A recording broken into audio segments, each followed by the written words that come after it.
Hello everyone, सेवा नमस्ते। म गौरी थामी ब्लगमा तपाईहरु सबैजनालाई स्वागत छ। आशा छ तपाईहरु सबैजना सन्चै हुनुहुन्छ। म पनि सन्चै छु साथीहरु। आज चाहिँ मैले के मुकबाङ ल्याएँ भने खाना, तरकारी अनि सलादको रूपमा काँक्रो अनि लसुन अनि त्यसपछि दाल यति खाना लागिरहेको छु। मेरो भिडियोलाई सुरुदेखि अन्त्यसम्म हेरिदिनु होला। लाइक, शेयर, सब्स्क्राइब पनि गर्न नभुल्नु होला है त। पहिले सुरुमा दाल, रातो दाल पनि अलिक पातलो भएछ है। ल खाना थाल्छु है।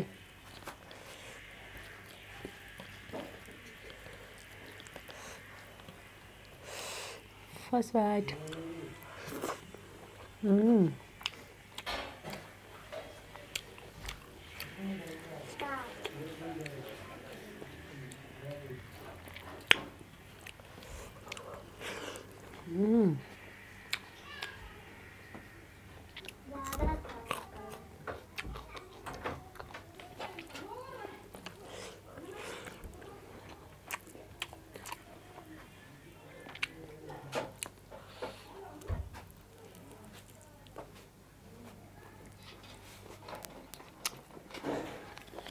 Yang pasal mana?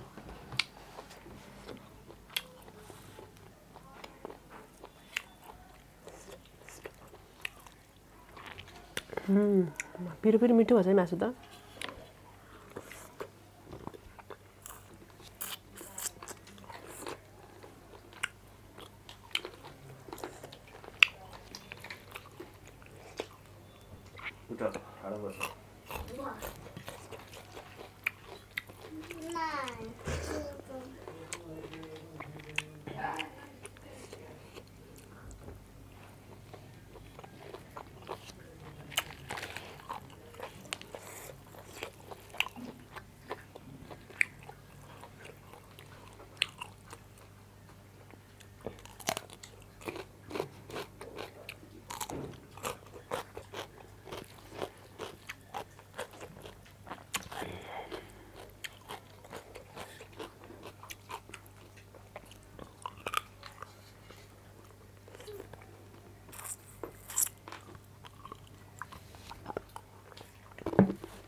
दालमा नुन कम छ है। ठिकै छ। नुन धेरै खानु राम्रो हुँदैन। जिब्रोलाई चाहिँ नुन कम, स्वास्थ्यलाई चाहिँ नुन कमै राम्रो हो।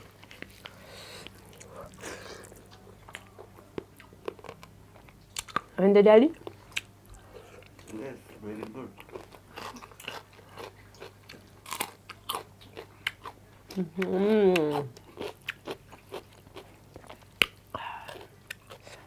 Kस्तो पिरो है।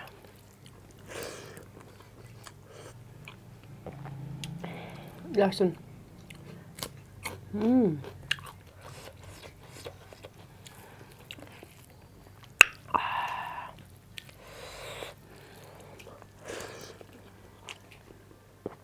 लसुन नि पिरो हुन्छ है।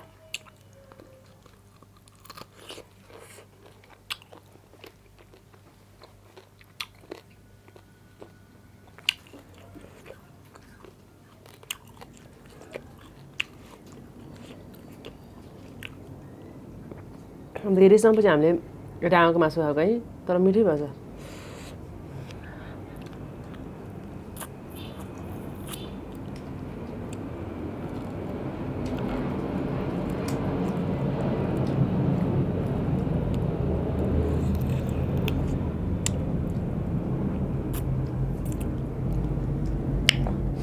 तपाईहरुको जानेर मनपर्छ राँगोको मासु है। हामीलाई चाहिँ यो यतातिरको चाहिँ त्यति बिधि मन पर्दैन यो केटिएमतिरको चाहिँ। गाउँको चाहिँ एकदमै मनपर्छ। फेरि गाउँको चाहिँ फ्रेस हुन्छ हैन, आफ्नो लोकल। यताको चाहिँ अब राँगोको भनेर अरू नै भैँसी सैँसी के दिन्छ कि, अनि त्यो कहिले पनि पाक्दैन के। ल्यायो राँगो भने ल्यायो है, कहिले पाक्दैन। खाँदा पनि एकदम चाम्रो। अनि हामी त कहिले ल्याएर खाँदैनौँ कि। आज चाहिँ उहाँले चिन्नुभएको रहेछ एक ठाउँमा त्यहाँ चाहिँ एकदम भनेको जुन भनेको त्यही दिन्छ अरे त्यही भएर ल्याउनु भएछ मिठो भएछ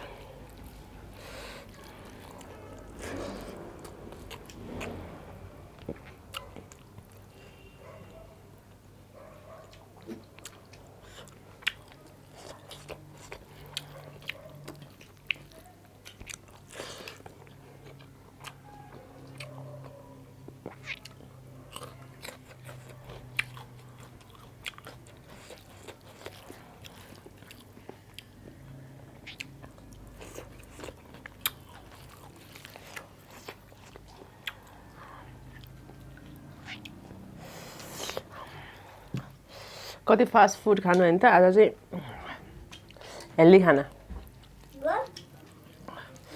नर्मल खाना तरकारी दाल सलादमा काँक्रो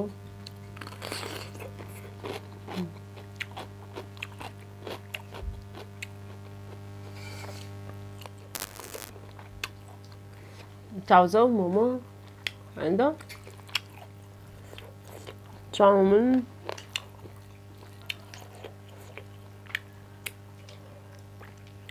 चटपटे पानीपुरी अग्रम बग्रम कति खानु होइन त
नेपाली फुड त वास्तवमा त नेपाली खाना गुन्द्रुक र ढेँडो होइन त हाम्रो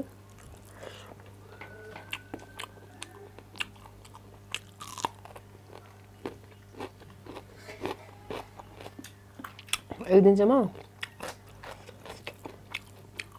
गुन्द्रुक पिरो भन न गुन्द्रुक ढेँडो खानु पर्यो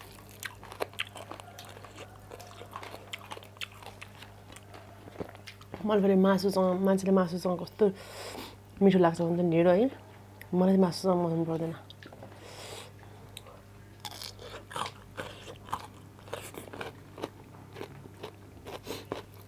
मलाई चाहिँ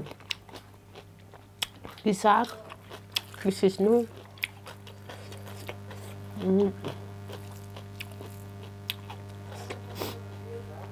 कि त अचार गुन्द्रुकसँग नि खान सक्छु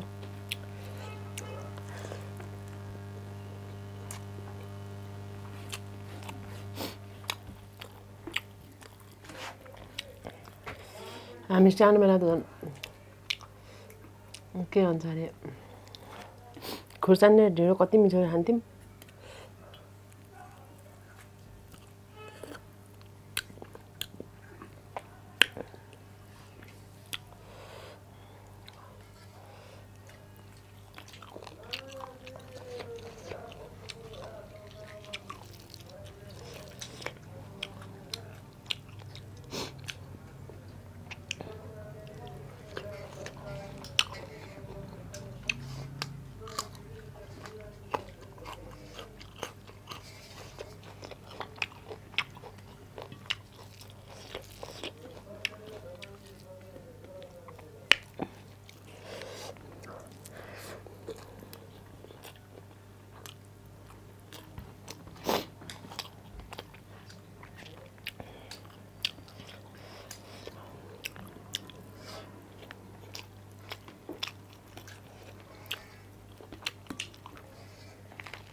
ल मिठो भयो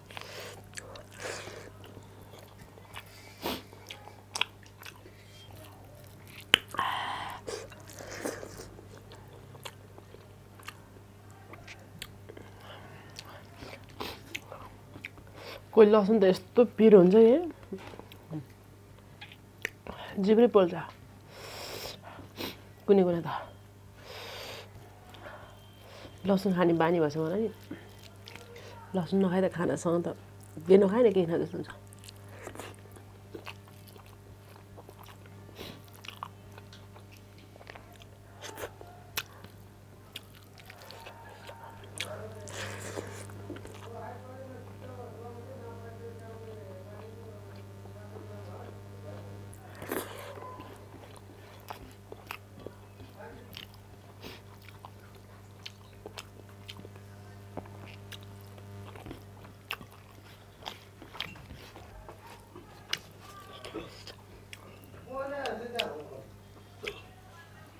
ढोका तिमी गरेर